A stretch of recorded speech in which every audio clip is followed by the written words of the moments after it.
আচ্ছা, আমরা একটা কাজ করতে পারি। আমরা এই হোস্টেল থেকে দূরে কোথাও গিয়ে ডেটিং করতে পারি। কি বলো না বলো মালতী, আমরা হোস্টেল থেকে বাইরে দূরে যাই ডেটিং করুম কেন?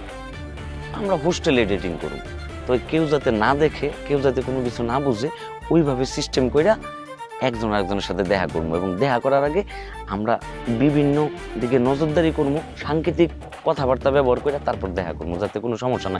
আমি জানি সিদ্দিক সবসময় একটু নজর রাখবে, কিন্তু ঘুণাক্ষরও সিদ্দিক কেন হোস্টেলের কেউ যাতে টেন না পায় যে হোস্টেলের ভিতরে কাজল আর শাহরুখ খানের এন্ট্রি হয়েছে। কিন্তু তারপরেও না, শাহরুখ খান, আমার কিন্তু অনেক ভয় লাগতেছে। তুমি কি বললা আমারে? শাহরুখ খান। কিসের ভয় পাইতেছো তুমি? মেহুনা, তোমার ভয় পাওয়ার কিছু নেই। সিদ্দিক, মান্নু যারাই আমাদের প্রেমের ভিতরে চলে আসবে, তাদেরকে মনে করো যে কি আমি নায়কের মতো মারব। তুমি এটা নিয়ে একদমই চিন্তা করো না। সত্যি?